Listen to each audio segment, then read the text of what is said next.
Hi hello ಎಲ್ರಿಗೂ ನಮಸ್ಕಾರ. Few days ಮುಂಚೆ ಯಶ್ ಅವರು ಇಂಟರ್ನ್ಯಾಷನಲ್ ಲೆವೆಲ್ ವೆರೈಟಿ ಮ್ಯಾಗಝಿನ್ಗೆ ಇಂಟರ್ವ್ಯೂ ಕೊಟ್ಟಿದ್ದಾರೆ. ಆರ್ಟಿಕಲ್ ಬರ್ತಾ ಇದೆ ಅಂತ ನ್ಯೂಸ್ನ ಕೇಳಿದ್ರಿ ಅಲ್ವಾ? ಆದ್ರೆ ಇವಾಗ ಅದು ರಿಲೀಸ್ ಆಗಿದೆ. ಇದರಲ್ಲಿ ಯಶ್ ಅವರು ಟಾಕ್ಸಿಕ್ ಬಗ್ಗೆ ಏನ್ ಹೇಳಿದ್ದಾರೆ ಅಂಡ್ ಟಾಕ್ಸಿಕ್ ರಿಲೀಸ್ ಡೇಟ್ ಬಗ್ಗೆ ಕೇಳಿ ಬರ್ತಾ ಇರುವಂತ ನ್ಯೂಸ್ ಏನು ಅಂತ ನಾವಿವತ್ತು ಡೀಟೇಲ್ಡ್ ಆಗಿ ಮಾತಾಡ್ಕೊಬರೋಣ ಬನ್ನಿ.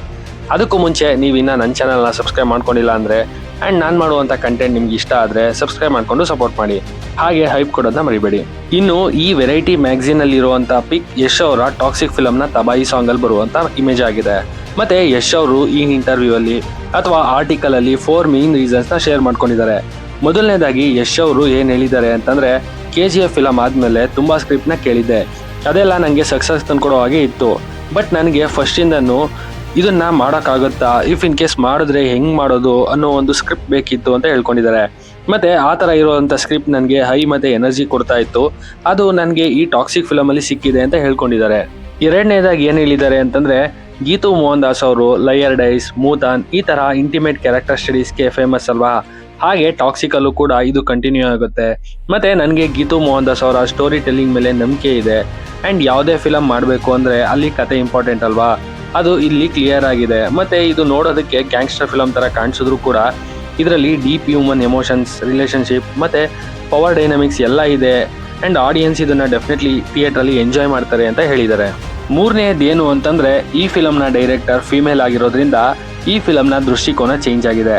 ಯಾಕೆ ಅಂತಂದ್ರೆ, ನಾವು ಮೆನ್ಸ್ ಒಂದು ವಿಷಯನ ನೋಡುವಂತ ವೇ ಬೇರೆ ಆಗಿರುತ್ತೆ, ಫಿಮೇಲ್ ಅದನ್ನ ನೋಡುವಂತ ವೇ ಇನ್ನ ವಿಭಿನ್ನವಾಗಿರುತ್ತೆ. ಮತ್ತೆ ಇದರಲ್ಲಿ 5 ಮೆಂಬರ್ಸ್ ಹೀರೋಯಿನ್ ಇರೋದ್ರಿಂದ ಇದು ತುಂಬಾ ಫ್ರೆಶ್ ಆಗಿ ಕಾಣಿಸುತ್ತೆ ಅಂತ ಹೇಳಿದ್ದಾರೆ. ಮತ್ತೆ ಇದರಲ್ಲಿ 5 ಮೆಂಬರ್ ಹೀರೋಯಿನ್ ಕ್ಯಾರೆಕ್ಟರ್ಗೂ ಕೂಡ ತುಂಬಾ ಲೇಯರ್ಡ್ ಆಗಿ ತುಂಬಾ ಇಂಪಾರ್ಟೆಂಟ್ ಆಗಿರುತ್ತೆ ಅಂತ ಹೇಳ್ಕೊಂಡಿದ್ದಾರೆ. ನಾಲ್ಕನೇದೇನು ಅಂತಂದ್ರೆ, ಟಾಕ್ಸಿಕ್ ಫಿಲಮ್ ರಿಲೀಸ್ನ ಪೋಸ್ಟ್ಪೋನ್ ಮಾಡೋದು ಅಷ್ಟು ಈಸಿ ವಿಷಯ ಅಲ್ಲ. ಬಟ್ ನನಗೆ ಪ್ರೋಸೆಸ್ ಮೇಲೆ ನಂಬಿಕೆ ಇದೆ, ಮತ್ತೆ ಆಡಿಯನ್ಸ್ ನನ್ನ ಕೈ ಹಿಡಿತಾರೆ ಅಂತ ನಂಬಿದ್ದೀನಿ. ಹಾಗೆ ಇದು ರಿಲೀಸ್ ಆದಾಗ ಗ್ಲೋಬಲ್ ಲೆವೆಲಲ್ಲಿ ಹಿಟ್ ಆಗುತ್ತೆ ಅಂತ ಹೇಳಿದ್ದಾರೆ. ಅಷ್ಟೇ ಅಲ್ಲ, KGF 3 ಬರುತ್ತಾ ಅನ್ನೋ ಕ್ವಶನ್ಗೆ ಇವರು, ಸದ್ಯಕ್ಕೆ ನಾನು ಟಾಕ್ಸಿಕ್ ಮತ್ತೆ ರಾಮಾಯಣ ಪಾರ್ಟ್ 1 ಪಾರ್ಟ್ 2 ಮೇಲೆ ಫೋಕಸ್ ಆಗಿದ್ದೀನಿ. ಅಷ್ಟರಲ್ಲಿ ಪ್ರಶಾಂತ್ ನೀಲ್ ಅವ್ರಿಗೆ ಮತ್ತೆ ನನಗೆ ಓಕೆ ಆಗುವಂತ ಒಂದು ಸ್ಟೋರಿ ಸಿಕ್ಕಿದ್ರೆ ನೆಕ್ಸ್ಟ್ KGF 3ನ ಮಾಡ್ತೀವಿ, ಇಲ್ಲ ಅಂದ್ರೆ ಅದು ಪೋಸ್ಟ್ಪೋನ್ ಆಗುತ್ತೆ ಅಂತ ಹೇಳ್ಕೊಂಡಿದ್ದಾರೆ. ಇನ್ನು ಟಾಕ್ಸಿಕ್ ರಿಲೀಸ್ ಡೇಟ್ ಬಂದು ಡಿಸೆಂಬರ್ 24 ಅನ್ನೋ ನ್ಯೂಸ್ ತುಂಬಾ ಕಡೆ ಕೇಳಿ ಬರ್ತಿದೆ. ಬಟ್ ಇದು ಎಲ್ಲೂ ಕೂಡ ಅಫಿಷಿಯಲ್ ಅನೌನ್ಸ್ಮೆಂಟ್ ಆಗಿಲ್ಲ. ಅಂಡ್ ಡಿಸೆಂಬರ್ 24ಗೆ ರಿಲೀಸ್ ಆಗೋದು ಟಾಕ್ಸಿಕ್ ತುಂಬಾನೇ ಡೌಟ್ ಇದೆ. ಯಾಕೆ ಅಂತಂದ್ರೆ, ಅದೇ ಟೈಮಲ್ಲಿ ಅವೆಂಜರ್ಸ್ ಡೂಮ್ಸ್ ಡೇ ರಿಲೀಸ್ ಆಗ್ತಾ ಇದೆ. ಇದು ಹಾಲಿವುಡ್ ಅಲ್ಲಿ ಎಷ್ಟು ದೊಡ್ಡ ಫಿಲಮ್ ಅಂತ ನಿಮಗೆ ಗೊತ್ತು. ಮತ್ತೆ ಅವಾಗ ತಾನೇ ಇವ್ರದೇ ರಾಮಾಯಣ ಫಿಲಮ್ ಕೂಡ ರಿಲೀಸ್ ಆಗಿ ಫ್ಯೂ ಡೇಸ್ ಆಗಿರುತ್ತೆ. ಹೀಗಿರ್ಬೇಕಾದ್ರೆ ಇವರು ಆ ಟೈಮಲ್ಲಿ ಫಿಲಮ್ನ ರಿಲೀಸ್ ಮಾಡ್ತಾರೆ ಅನ್ನೋದು ತುಂಬಾನೇ ಡೌಟ್. ಬಟ್ ಎಲ್ಲೋ ಒಂದು ಕಡೆ ಯಶ್ ಅವರು ಜುಲೈ ಎಂಡ್ ಮತ್ತೆ ಆಗಸ್ಟ್ ಫಸ್ಟ್ ವೀಕ್ನ ಟಾರ್ಗೆಟ್ ಮಾಡಿದ್ದಾರೆ ಅನ್ನೋ ನ್ಯೂಸ್ ಕೇಳಿ ಬರ್ತಿದೆ. ಬಟ್ ಏನಾಗುತ್ತೆ ಅಂತ ನೋಡಬೇಕು. ಮತ್ತೆ ನಿಮಗೆ ಯಶ್ ಅವರ ಹಾಲಿವುಡ್ ಮ್ಯಾಗಝಿನ್ ಕ್ರೇಜ್ ಬಗ್ಗೆ ಆ್ಯಂಡ್ ರಿಲೀಸ್ ಡೇಟ್ ಬಗ್ಗೆ ಏನು ಅನ್ನಿಸ್ತಾ ಇದೆ? ಯಶ್ ಅವರ ಟಾಕ್ಸಿಕ್ ಪೋಸ್ಟ್ಪೋನ್ ಒಳ್ಳೇದಾ ಅಥವಾ ಬ್ಯಾಡ್ ಟೈಮಿಂಗ್ ಅನ್ನೋ ನಿಮ್ಮ ಅನಿಸಿಕೆ ಅಭಿಪ್ರಾಯನ ಕಮೆಂಟ್ ಮಾಡಿ ಅಂತ ಹೇಳ್ತಾ ನನ್ನ ಈ ವಿಡಿಯೋನ ಕ್ಲೋಸ್ ಮಾಡ್ತಾ ಇದ್ದೀನಿ.